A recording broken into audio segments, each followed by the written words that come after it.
Good evening, survivors. Tonight, the city sleeps and wakes wrong. People whose last act before morning was to fall into a bed now get up and become something else. They crawl out of basements and behind doors like something that slipped out of a bad dream and decided to keep going. Whole neighborhoods that used to hum with coffee shops and late shifts are slick with panic. Trains stop between stations. Hospitals are full of broken people who couldn't hold the ones they love. Folks who crawled into the bed with their partner and trusted them with a heartbeat now wake and hunt. It's ruining everything. No badge or bank account makes you safer.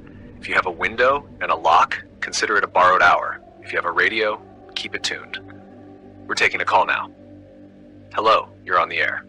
Dr. Night Shift, this is Zachary Richards, Deputy Marshal, St. Paul. 39. I'm on my third coffee and I don't know why I still make the damn thing. I was home on Summit Avenue. House on the hill, old furnace that clanks like a tired cop. I'd been on late paperwork for a case, mortgage fraud that felt petty when the world was normal, and my wife slept in the next room. Church bells are high on Summit, you know? You can hear them through the thin walls. It was quiet like any other night. I fell asleep in my chair with the TV showing some morning rerun on loop. Then the sound changed. I woke up to screaming from the street, not the kind that pulls you to a window to see the accident or the fight. This had that animal undersong, like something fundamental had been ripped out and replaced with panic. I stood, buttoned my shirt, checked my phone because that's what you do, and every contact I tried either rang and rang or went to a voicemail with the same monster stewing in the background. I opened the bedroom door and she was there, across the hall like she'd been ejected awake. Eyes like she'd seen a storm. She shouted my name, tried to run to me, and then the neighbors came through the wall, soft at first, then violent. I grabbed the shotgun from the closet because you always keep it there, and I fired until the thing at the end of the lawn stopped moving, and the world on the porch collapsed into sound. I don't say that to play tough. I say it because if you're a survivor listening, you need to hear what not to expect. I expected the worst, but not the way the worst smells like old sorrow. The neighbors, people I waved to at the mailbox, came awake like someone had flipped the room inside out. They tore into the rest of their families in the street. There was jaw and teeth and terror, but I'll not describe the rest, because you don't need the picture to know the math. Being loved meant you were an easy target. I drove. I'm a marshal. I know routes. I took West 7th, and it was a gallery of abandoned cars with doors open and lights on, like people left during a power outage. I stopped at a grocery near Minnehaha and shoveled 4 people into the back of my cruiser. A teacher, a kid who wouldn't stop humming hymns, a college kid with a guitar case and blood on the sleeve already, and a woman who would cough the whole time like she couldn't remember how to breathe. We picked engines like lottery tickets. Some started, some didn't. We drove toward the federal building because I thought there would be more folks there. People with radios, people who understood chain of command. On the way, we picked up 2 more. A nurse with a navy scrub jacket and a guy from the bus lines who knew the off-ramps. 6 of us. I would tell you the names, but I don't say them anymore. Makes the empty spaces louder. They were alive when we piled them in. We traded stories, we argued, we made dumb jokes because we didn't want to look at what was waiting outside. The bridges were a mess. The 35E ramp had been blockaded by a pickup with a mattress across the bed. I remember looking at Rice Park as we crested the ridge. The fountain stopped, pigeons tracing the air like lost commas, and a group had gathered near the cathedral like they were trying to talk someone down off a ledge. It wasn't an organized thing. It was a chain reaction. People asleep, people waking, people attacking. No infection vector I can name except sleep itself. If you went to bed in the city last night, you woke up as a hazard. That's the rule. So keep your windows dark and keep people in single rooms if you can. The first one died on Highway 52. We were boxed in, the highway packed with abandoned cars like a river stopped in its tracks. Something came up the median, a nightmare with a human face, and it dove into the back seat through a broken window. We fought it off. Me and the bus driver, we pushed. I can feel the strain in my shoulder now, the memory of it, but nothing like the second loss. We made it over to a church lot, and I thought we could hold. The nurse tried to patch people in the cruiser who were clipping. She worked like she always had. She was steady. Then someone on the other side of the lot started screaming, and the shape of them came running across the grass, eyes glassy, hand reaching up through chain link. I made a choice to go toward it because you don't leave people, Doctor.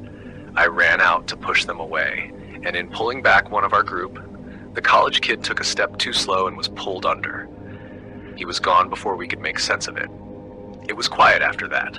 You learn very quickly how silence eats you.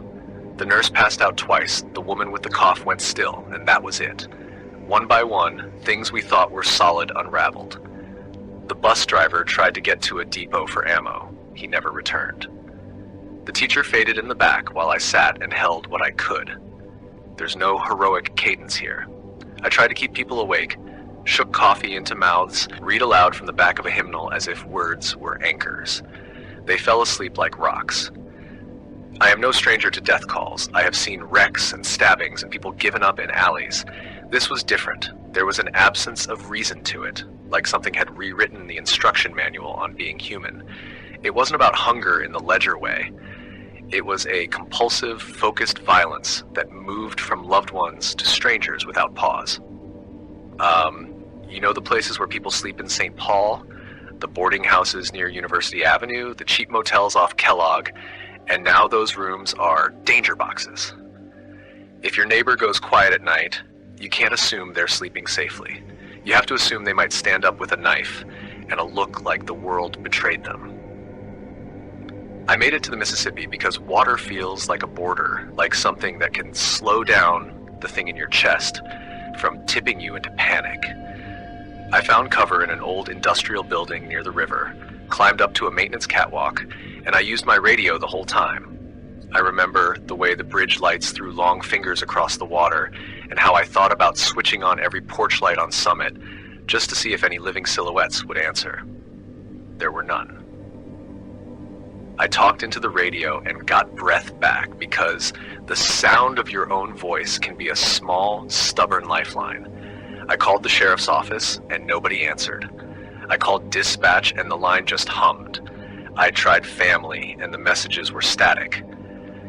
If you're listening, survivors, there are things you can do that won't get you killed faster. Keep one person awake at a time if you're not alone. If you're alone, make your sleep a chair with something leaning on the door. If you have to sleep, don't do it in a bed with another person. If you have a weapon, keep it accessible. I know that sounds cold, it is. You will make choices before dawn that make the rest of your life possible. Keep radios on emergency frequencies. I'm on an old Marshall channel, it's how I can hear you. And don't assume safety means sunlight. The first wave moved in daylight too. I lost them all. The teacher, the scrub nurse, the bus driver, the college kid with the guitar. I chased the noise until my lungs burned and I had to stop. There's a moment after someone leaves you where you feel cheated out of their proof of life. You replay their last words and find them lacking because they were ordinary, like a grocery list that now slaps you with betrayal. For a while I thought if I could get to the courthouse, I'd find a room with other marshals hunkered down, but the courthouse doors were open and empty. No one left to lock the place up. Records scattered across the floor. A coffee mug still steamed when I set it on a stack of files because someone had been there barely before the silence took them. This is not a story with a clean end. I am not hoarding a fortress. I am talking to you from a rooftop 3 blocks from the river, a generator coughing somewhere below, and I can see a cluster of people across the skyline moving like smoke through alleys. The radio is warm against my cheek. I can hear the distant clang of a swing set, a child's cry that stops like a broken transmission. I keep checking the road for headlights like a beat cop waiting for a partner. I keep thinking about leaving St. Paul because the bridges mean transport, but the bridges mean targets too. Dr. Nightshift, survivors, if anybody's out there, listen. Don't go to the hospitals unless you're prepared to be the one to carry folks out. Don't expect barricades to hold forever. They're theater against this. Trust people who can show you they're awake. If someone offers a hand and then drops it, that's your cue to move. I can't give you holy rules. I can give you a marshal's truth. Move toward other living people when it's safe, and move away when it's not.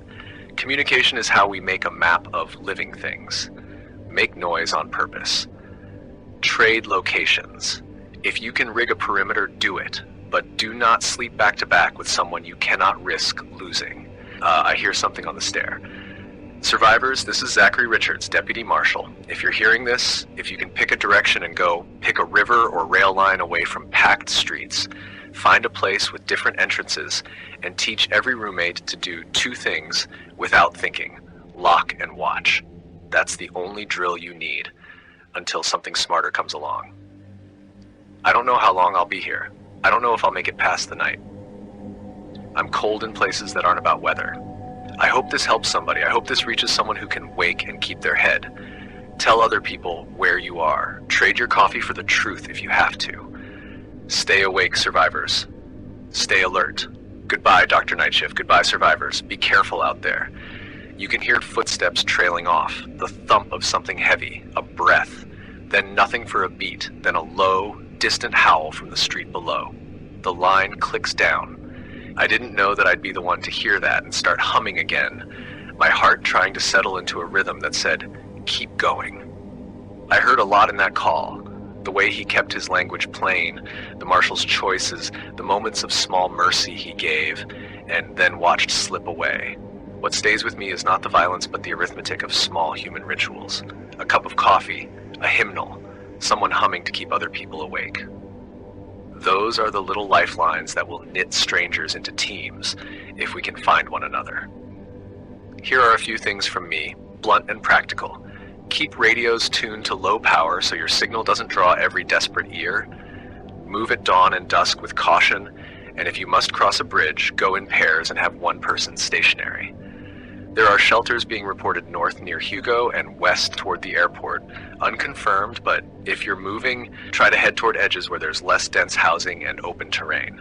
Call in with your location and a one-line status: safe, wounded, moving. Don't give long narratives over open channels. If you have a story, survivors, or a fragment of one, call in. Tell us where you are. Share it small, share it true. The night shift stays on. Keep those radios warm and your lights down. This is Dr. Nightshift. Keep listening. Keep moving. Good night, survivors.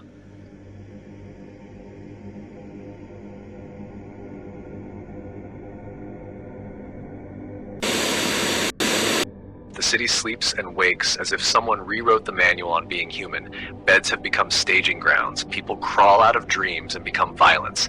Keep your radios on, keep your lights low, and hold whatever small rituals keep you anchored. We have a caller from Rochester. Take it away. Dr. Nightshift, this is Caleb Turner, 25, Weapon Safety Inspector, Rochester. I work certifying trigger groups and teaching people how to treat things that can end a life with respect. I never thought I would be on the other end of a line like this, talking into static because the rest of the world dissolved into sound. I was on my third floor walk up on Exchange Street, the radiator in the hallway clanging like it was keeping time with the city. My girlfriend was down the block doing late stock at the market. I had a routine: check the locks, set the pad on the safe, pin the unloaded shotgun beside the bed with a cable tie, and the AR in the closet with the bolt back. I slept like a person who trusts the rules he teaches. Like the instruments in my workshop were friends that answered when called. I woke to yelling that was not yelling, but something else. A guttural rupture that moved along the blocks like a sound wave eating distance.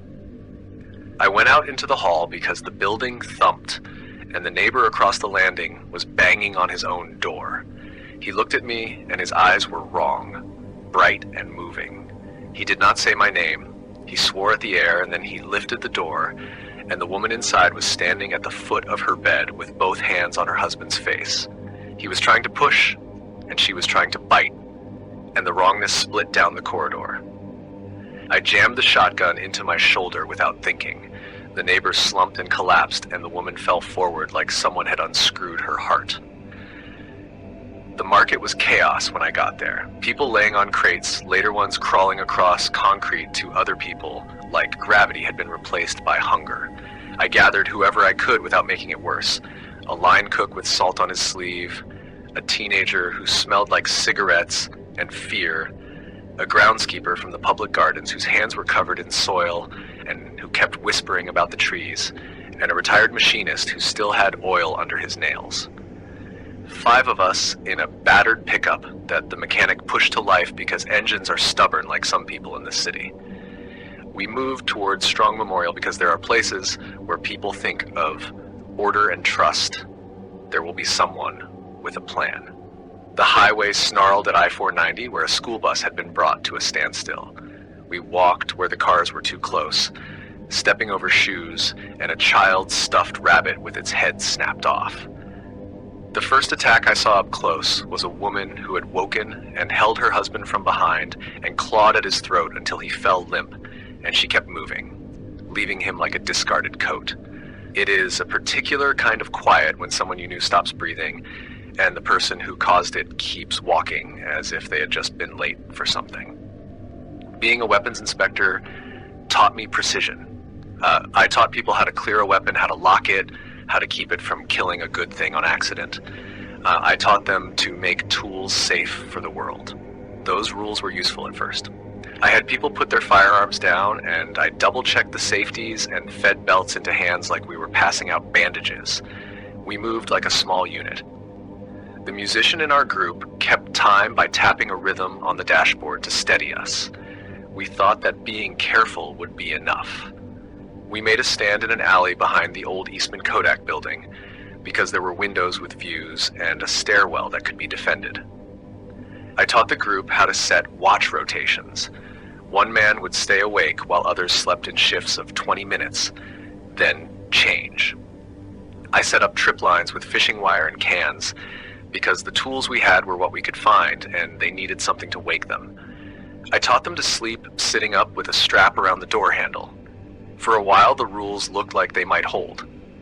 Then the sleep won in ways that made the precautions feel thin. The first to go was the line cook.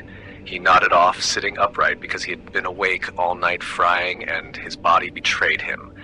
Everything we had done made a snare instead of a salvation. He slumped forward with the spatula in his hand and someone rose behind him and crushed his skull like a bell. I heard the crack the way you hear a cymbal crash when the song is already over. We dragged him away under bleach-scented tarps, but his skin had the stained pallor of something that had been emptied out. Panic has a velocity to it. It moves faster than light sometimes. The retiree tried to hold the teenager who was shaking when the teenager's head gave a wet sound and the retiree dropped as if the wire of his spine had been cut. I had taught them how to handle recoil and safeties and stamps on metal frames, but I could not engineer a way for someone's eyelids to stay open when sleep called. I took the AR down to single shots and told them to shoot center mass only when they were forced to. I never taught them to aim at somebody they loved. We tried to teach each other songs that were long and boring to keep reflexes awake, lit small lanterns, and fed a cheap generator on borrowed gas. We kept the radio on low, like a slow heartbeat. I set the trip lines further out, placed the bags, checked the magazines, and cleaned a malfunction with hands that shook, over and over like a liturgy to normalcy. I remember the way the machinist hummed a rail worker's song to steady himself while he watched. The machinist folded first. He blinked and leaned his head to one side, and I watched the life go out of his eyes, and then watched the thing he had been become after he woke from sleep. It came for the teenager with a speed that was not like the rest of the city. It used tools. His fingers became instruments of violence that knew the body in ways none of us did. The teenager crawled toward the alley mouth, and I shot the machinist through the chest with a single round because there was no other answer in the moment. He did not fall clean. The sound of his body hitting the concrete is still a drum in my head. I do the numbers now in my head the way one counts rounds in a magazine. 5 alive, then 4, then 3. I lost 2 more while we tried to cross the Genesee River on foot because the bridge had people piled on it like driftwood. Someone started pushing and panic begets trampling, and the line cook's girlfriend went under and never came back up. The teenager screamed once with a sound I have never found the right instrument to describe, and then he was gone. I used to teach people to respect the shape of a barrel and the angle of a sight. I did not have words for what to do when people you love become the hazard. All of this happened at the same moment as other cities broke open into the same wrongness. I heard later that in St. Paul, men in uniform had tried roads and drowned in violence like the rest of us. The rule was simple and terrible. Sleep equals conversion. There is no contagion I can measure with instruments. There is no bite in every story I have told. It is something that happens when a body lets go and wakes wrong. That is the single truth I hold like a compass now. I am alone now on top of a loading dock with a tarp over my head and a battery that is running low. I keep my guns cleaned and within reach, and I tell myself the mechanical actions the way of prayer. I keep awake by going through checklists the way I used to go through safety protocols. Inspect, load, clear. It keeps my hands busy and my mind from folding into the same blankness that has swallowed others. I have food enough for 2 days if I eat sparingly. I have water and a map. That means nothing until I pick a direction and commit to it. If you are listening, survivors, take what I say about rotation and trip lines and priorities. Pray, make your sleeping plan an iron rule and do not sleep in the same room as someone else unless you are willing to have both hands full of choices after they go. Break your sleep into ridiculous increments and sleep where you can strap a door. If you have training, use it to teach the inexperienced instead of hoarding it. If you are the one who knows how to clear a jam, teach it fast and teach it again. Do not waste your time on luxury. Do not assume the hospitals are sanctuaries. I saw Strong Memorial emptied like a stage after the act is over, bodies stacked, people who had been doctors and orderlies watching their patients rise with wrong eyes. The assumption of a hospital's rules will get you killed. I do not have warm sentiments to give away. I have procedures and the odd kindness I can offer. A blanket, the last of my water, the route I would take to the port if I had a reason to move east toward the lake, and keep to the edges where buildings are fewer and sightlines longer. If you can, head toward open ground and keep your back to a wall that is not shared with other sleeping rooms. If you must cross a bridge, cross with spacing and a lookout 2 blocks ahead, and do not cross in a herd. This is Caleb Turner, Weapons Safety Inspector, Rochester. I am tired in bones, and I am telling you what I wish someone had told me before the city fell apart. Keep your checklists close. Keep your hands on the tools you understand. Keep people awake in small, brutal rotations. Keep your radios warm. I hope this helps someone. Goodbye, Dr. Night Shift. Goodbye, survivors. The line goes quiet with the sound of a city that keeps moving while its people are changing. A slow wind moves across the loading dock. There's a lot I heard in that call that stays with me. The practical mind of someone trained to keep others safe, the way he turned safety protocol into a lifeline, and the cruelty of a system that makes those measures fragile. What struck me most was how small rituals became survival doctrine for him, how he refused to sentimentalize being right in his work, and instead used it to teach others the one skill that meant something now: how to stay awake and make awake people of those around them. From here, survivors, a few blunt rules I will pass along from what we are hearing across calls. Use rotation and keep it short. Sleep in chairs with doors secured. Prefer open terrain if you must move long distances. And if you are headed anywhere, give a one-line radio status: safe moving, wounded, or stationary. There are reports of pockets holding near the lakeshore north of Rochester and toward the parklands where population density is lower. Those reports are fragmentary and unconfirmed, but edges are often the places to try when cities become traps. If you have a story to share, call in. Tell us where you are and what you have. Trade locations and brief descriptions only for radio safety. This show is a place to stitch together the map of the living. I do not have a cure or a neat end. I have a voice and a circuit of listeners who might keep one another from getting lost. This is Dr. Night Shift. Keep moving, keep listening, stay awake. Good night, survivors.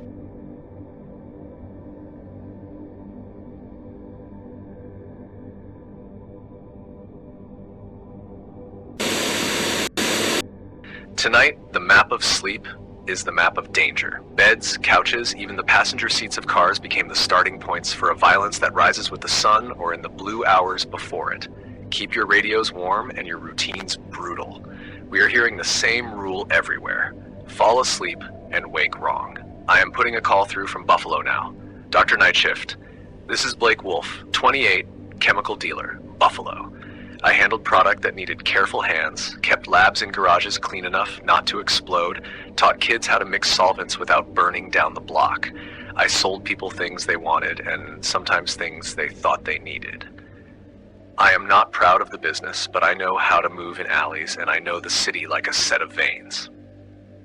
I was asleep on the couch in my Allentown loft because I like the hum of the radiator and the way the neighborhood smells of late pizza and river air. My phone was on the table with the screen face down and a half-empty bottle on the windowsill. I woke to something that sounded like glass being ground into bone, a sound that was not outside at first, but in the walls. I opened my door and the hallway smelled like iron and something sweeter that made my hands go cold. Across the landing, my neighbor stood in her nightdress with her hands in front of her. She looked at me, and then she lunged at the old man next door, who had always kept feed for the birds on his sill. He tried to push her away, and she only got angrier, and the thing she had become chewed at his mouth with a speed that nobody should have when they had just been asleep. I grabbed the pack under my bed because I run with things when things are bad. I do stupid things, but I run with what I can grab and I think fast when the city folds. I shoved a baseball bat, my pistol wrapped in a dish towel, a couple of bottles of cleaner that work great as improvised irritants, and a pack of energy bars into a shoulder bag. I left the door ajar and I shut the lights. I went down the stairs because the street is a faster witness than any room. Elmwood Avenue was a mess of limbs and abandoned bikes and headlights left on like small stars. I moved through it because moving is safer than standing. I found other people doing the same. A bouncer from a bar had a crowbar and eyes that had not stopped working yet. A young woman with a market apron had a first aid kit and a face that kept laughing like it was a nervous habit. And a driver from a cab with a gold chain around his wrist had his car keys clenched in his fist. We became a cluster because clusters look better on paper than they feel. We tried going to the hospital because the hospital is a place that people expect to be organized, and because my cousin works night maintenance at Buffalo General, and I thought for half a second that someone with keys and a uniform might be able to lock a door. On the way, the Peace Bridge had been abandoned, with trucks stalled on the ramps and people walking away from their vehicles like a tide that turned in the night. We crossed by foot, and I remember the river under the bridge like a dark watching thing that did not know what to do with us. The first of the group went under while we were lining up in the old canal side lot. He sat down on a bench, and his head rolled to the side like a discarded puppet. He had been doing the same thing as the rest of us. Sleeping, standing up if you could not find a seat, taking shifts if you could get them. He blinked, and then he snapped awake into something sharp and fast. The bouncer fought him off and put a heavy wobble into his skull with the crowbar until the noise stopped.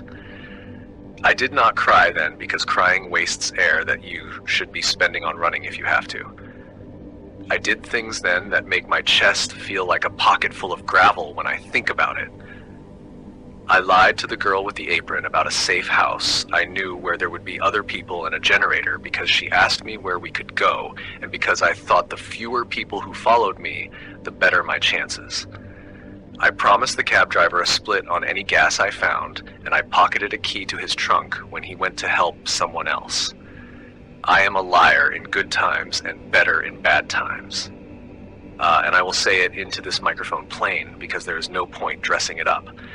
We tried the arena because public buildings feel like they can become fortresses, but the doors were wide and the concrete echoed with the bodies of people who had woken wrong and kept walking like they were late for something that mattered to them. It was manic in a way that was worse than violence because it had no aim other than collision. The cab driver, who had been cursed at and bleeding, fell asleep in the cab while we scavenged tools. When he did not wake and his body started to move wrong, the bouncer tried to haul him out and got bit in the arm. The thing that had been the cab driver did not bite to infect. It attacked as if sleep had given its hands a new language. I shot the driver through the door because it was the cleanest way to stop the motion in a scene that had no elegance left. There is no infection story I can corroborate with certainty. There is only the rule we have all seen in the cities across the country. When bodies drop into real sleep, they might wake into a violent blankness. I heard on a scanner later that St. Paul and Rochester had the same words and the same wrong timing. We were all in this at the same moment, and it made the world feel like a handler had pulled a thread through neighborhoods everywhere. We masked ourselves with bleach fumes and gasoline and moved at odd hours between blocks. I took part in things that would haunt me because you are survival, and then you are guilt, and then you are both in the same breath. I saved a kid who had been dragged under a porch, and I then slipped away with the backpack I had promised to share with the mechanic who kept watch on a rooftop. I am not going to pretend small crimes become noble in the dark. They become necessary sometimes. I smoked a cigarette I did not earn, and I counted rounds until my numbers did not mean anything else. The group dwindled. The bouncer fell asleep because he had been on his feet for 30 hours trying to hold a door closed. He woke wrong and he did not recognize me. He knew how to break and how to fix, and that knowledge went useless like an old wrench. I hit him in the head with the bat because the die of mercy rolled briefly, and I could not let him become something that would hunt the kid I had saved. The kid vomited after and slept without me because I could not keep him awake when the world wanted rest. I made a choice to head to the docks, thinking the water might be a buffer or that a boat could become a moving wall. We found the yard fenced, and the harbor workers had left equipment as if they had been called to something urgent and then never called back. We made a barricade with shipping pallets, and I slept like I had slept my whole life, in bursts, strapped to a beam with a towing strap, eyes open until they closed. The mechanic who climbed the ladder with us lost his balance after he nodded, and the drop was quick and ugly. He woke into a version of himself with a thingness that knew how to use tools, and he used the wrench like a surgeon with a single idea. I put a round in his face and watched him fall in a way that was not about justice, but about stopping harm. I have been irresponsible in ways that should hurt me and in ways that will not stop hurting me. I stole gas and I lied about routes, and I left the rest of the group when I thought the angle of escape worked better for me alone. I survived in a way that has cost me my sleep and whatever faith I had that any of us would act together. If someone out there thinks they can take a moral high ground while the world bends, the ferry of reality will cut them loose.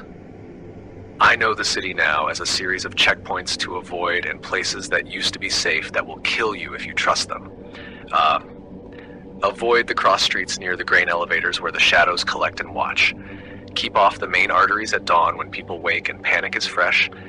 And if you find a boat, check the bilge and lock things down because water can drown you slow or quick. The Peace Bridge and I-190 are clogged with stalled cars and bodies, and they offer no help unless you can move on foot and keep your senses like a knife.